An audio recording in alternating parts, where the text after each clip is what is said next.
Viagens no tempo são um tema muito explorado em filmes e séries de ficção, principalmente quando se trata de quadrinhos e filmes de super-heróis. Infelizmente, isso é algo impossível no mundo real, ficando apenas no nosso imaginário. Mas hoje vamos explicar como funcionam os vários tipos de viagens temporais nas obras de ficção. Tá curioso? Então se inscreve no canal e bora pro vídeo. Fala galera, eu sou o Isaac Paiva. E eu, Bruno Rodrigues. E antes de mais nada, vamos lembrar que ninguém aqui é físico nem nada do tipo, tá? A gente só fez uma pesquisa sobre o tema e por isso tudo que será dito aqui tem embasamento científico real. Não é pura viagem na nossa cabeça, mas também não é para levar muito a sério. E para começar, vamos explicar como funciona a viagem no tempo em uma das obras que a gente mais curte aqui no canal, Cavaleiros do Zodíaco. Para quem não sabe, Cavaleiros do Zodíaco também tem viagens temporais, que foram introduzidas na saga de Next Dimension, a continuação oficial da saga de Hades. Mas obviamente aqui ela não tem nada a ver com ciência e sim com história antiga. De acordo com a mitologia grega, Cronos, com H, era um deus primordial sem forma física definida, que simbolizava o tempo cronológico, aquele que pode ser medido, enquanto Kairos, seu irmão, era o tempo subjetivo, que tem relação com nossas experiências pessoais e não pode ser quantificado. Cronos também é conhecido como Aion, que significa eternidade, e em Cavaleiros do Zodíaco foi a entidade responsável por mandar de volta ao passado a Atena e alguns Cavaleiros de Bronze, usando seus poderes divinos, dando início à saga de Next Dimension. No entanto, não confunda ele com Cronos sem H, pois esse era um titã que foi morto por Zeus durante a guerra titanomaquia. A intenção de Atena em voltar no tempo era destruir a espada de Hades e impedir que no futuro ela seja usada para ferir o Seiya naquela batalha final que ocorreu nos Campos Elíseos. Em virtude desse dano, o Pegasus ficou paraplégico e em estado de coma. Então, se Atena quer voltar para impedir isso de acontecer, podemos afirmar que nesse caso o tempo funciona de forma linear, ou seja, uma alteração no passado automaticamente altera o futuro, assim como nos filmes de Volta para o Futuro e Efeito Borboleta. O problema é que essa abordagem pode trazer consequências catastróficas, porque esse estilo de viagem no tempo sugere que pequenas interferências no passado podem causar grandes alterações no futuro, incluindo fazer com que o próprio viajante, no caso Atena, deixe de existir, criando diversos paradoxos ou no mínimo alterando o curso de toda a história. Porém, existem algumas teorias que buscam minimizar esses problemas, e uma delas diz que assim que os acontecimentos são mudados, o universo de alguma forma busca se autocorrigir e impede que grandes alterações aconteçam. Claro que não dá para testar isso na prática, mas os cientistas do Laboratório Nacional de Los Alamos, nos Estados Unidos, utilizaram um computador quântico para simular viagens no tempo, e os resultados, publicados na revista científica Physical Review Letters, diz que a realidade tem a capacidade de autocura, de modo que as mudanças no passado não afetam drasticamente o presente e futuro. Nikolai Sinitsyn, coautor do estudo, falou que, abre aspas, em um computador quântico não há problema em simular a evolução oposta no tempo, ou em executar um processo ao contrário no passado. Então, podemos realmente ver o que acontece com um mundo quântico complexo, se viajarmos no tempo, adicionarmos pequenos danos e voltarmos e descobrirmos que nesse caso, nosso mundo sobrevive, o que significa que não há efeito borboleta na mecânica quântica. Fecha aspas. Então, significa que a viagem da Saori não causaria grandes mudanças no futuro, mas também não poderia curar o Seiya. Vamos ter que esperar para ver o que vai acontecer na obra. Star Trek é uma grande franquia de ficção científica que teve várias séries e filmes onde cada uma dessas obras aborda a viagem do tempo de uma maneira diferente. Mas, num episódio da segunda temporada da série clássica chamado Missão Terra, a USS Enterprise, usando o efeito Stiling, viaja para trás no tempo para investigar uma detonação atômica de uma bomba na atmosfera da Terra em 1968. Chegando ao século XX, a tripulação e um homem misterioso chamado Gary Sete tentam impedir um conflito nuclear. E o resultado dos esforços descoordenados é que a explosão nuclear ocorre na atmosfera a aproximadamente 100 milhas acima da superfície, cuja investigação foi exatamente a razão para a viagem no tempo inicialmente.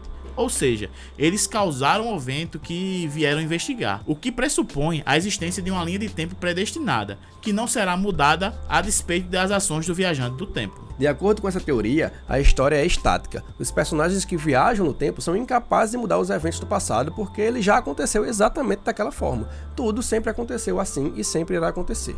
Qualquer tentativa de violar essa consistência está fadada ao fracasso. conforme preconiza o princípio de autoconsistência de Novikov. Esse princípio diz que se existe um evento que possa dar origem a um paradoxo ou causar qualquer mudança no passado, então a probabilidade desse evento ocorrer é simplesmente zero e os paradoxos não podem existir.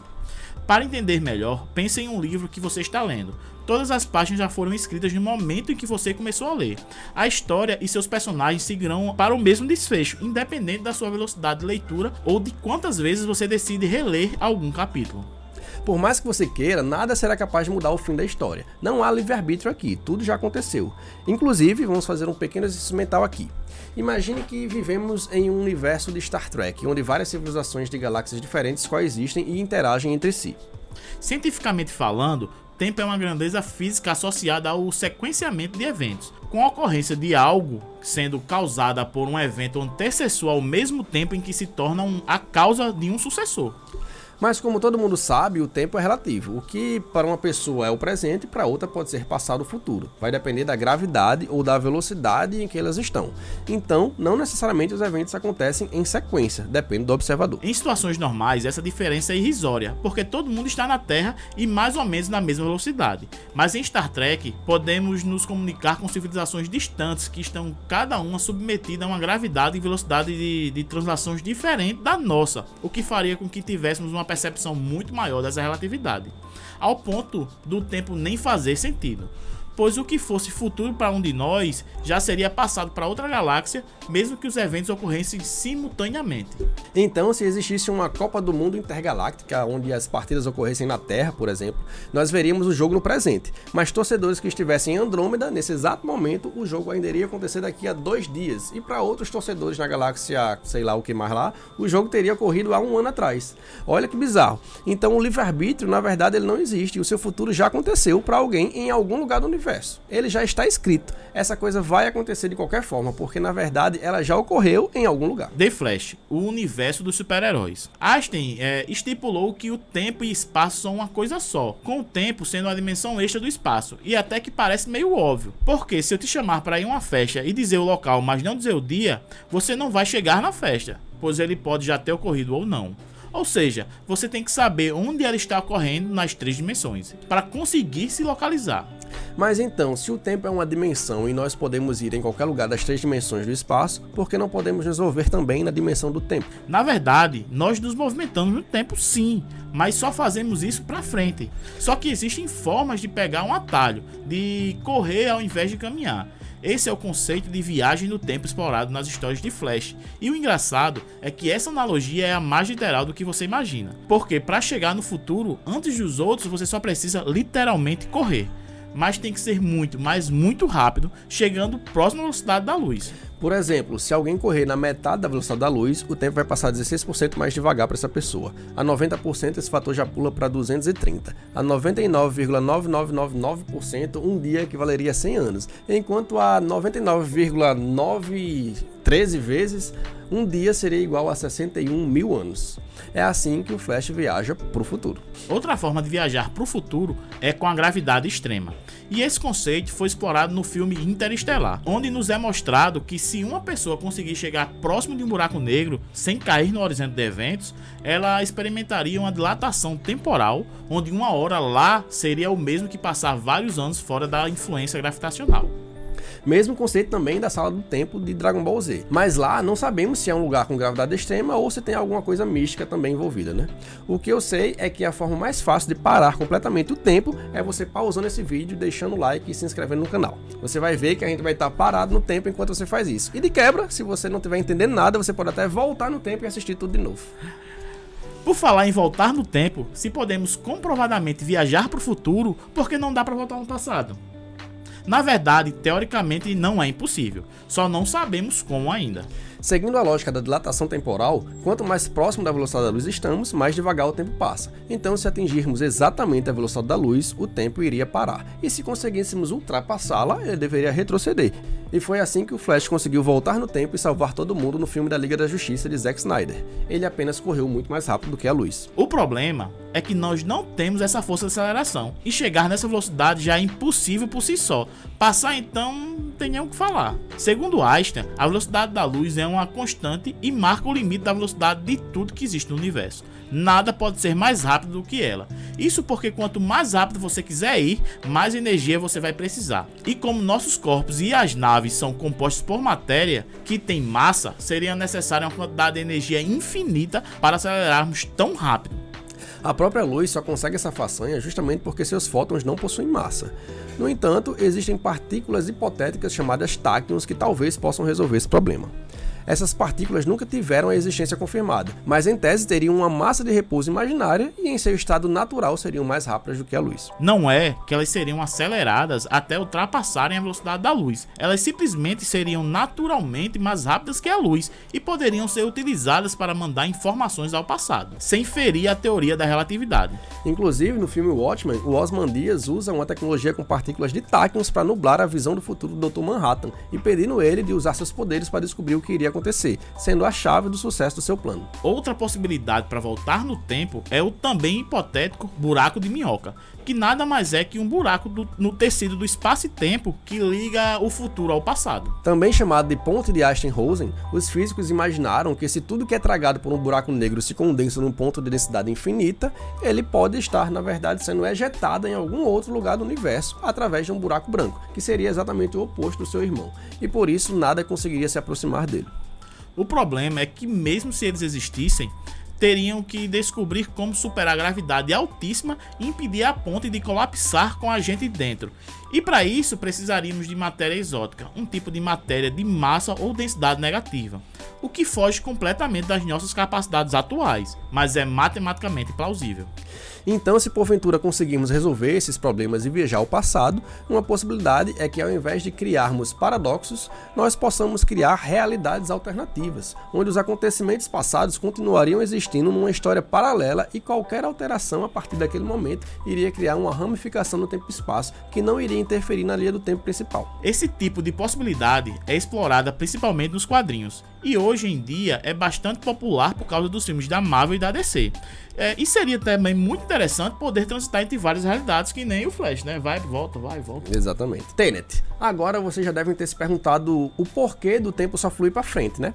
Quanto a isso, a segunda lei da termodinâmica explica que tudo no universo se desloca naturalmente de um estado de baixa entropia para um de alta entropia, ou seja, o grau de desordem só tende a aumentar, nunca diminuir. Por isso, o tempo só anda para frente, já que diminuir a entropia significaria voltar no tempo. Então, imagine um ovo quebrando. Depois que ele se quebra, não há para desquebrar. A gente pode até juntar os caquinhos, mas o ovo não vai estar desquebrado, apenas consertado. Se fosse possível inverter a entropia, o ovo iria literalmente se reconstruir.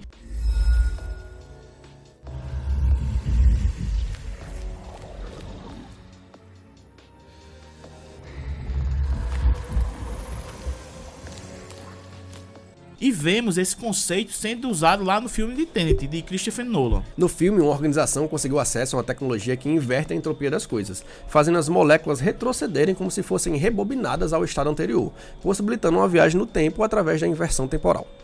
Apesar de parecer muito estranho, esse conceito é sustentado por uma hipótese científica real. Em 2017, uma equipe internacional liderada por físicos brasileiros realizou um experimento que mostra que a seta do tempo é um conceito relativo e não absoluto, ou seja, que ela pode correr para trás. O artigo foi revisado e publicado em 2019 na revista Nature Communications.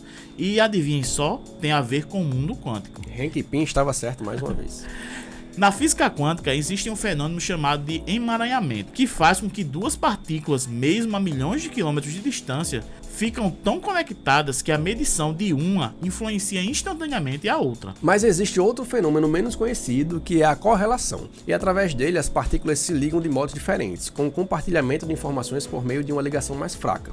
De forma resumida, os físicos pegaram dois átomos, um de hidrogênio e um de carbono, e esquentaram a temperatura de um deles.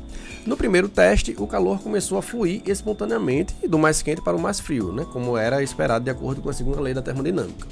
Contudo, quando eles correlacionaram os mesmos átomos, o calor passou a fluir do mais frio para o mais quente, levando à conclusão de que houve a inversão da entropia e da seta do tempo. Então, cientificamente, é possível voltar no tempo? Ainda é muito cedo para dizer. Provavelmente isso é só um fenômeno isolado, mas eu particularmente sempre pensei que voltar no tempo fosse alguma coisa exatamente assim, como se os eventos fossem rebobinados, igual a gente fazia com uma fita de videocassete, né? E o mais interessante disso é que se a gente rebobinar os anos que vivemos, consequentemente estaríamos ficando mais jovens.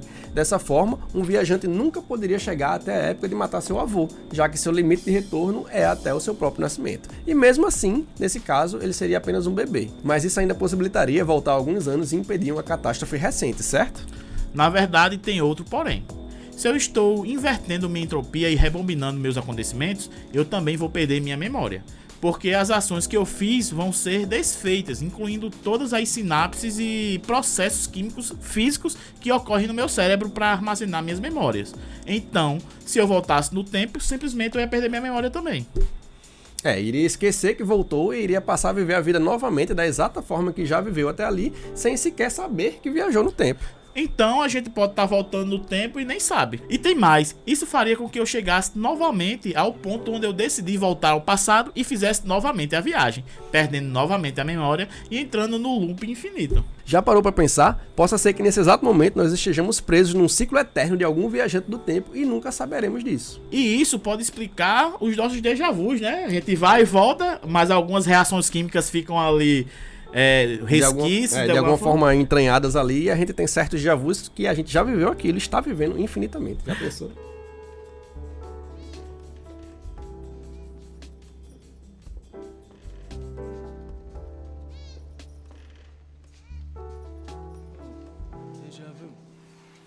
E isso não foi só uma viagem da nossa cabeça. Todas as informações que a gente disse aqui são reais, não tem nada inventado. E então, se você gostou, dá um loop infinito aí no like, no botão de compartilhar e no de se inscrever para ajudar a gente a continuar fazendo vídeos desses para vocês, beleza? É isso aí, pessoal. Valeu e até o próximo vídeo. Falou!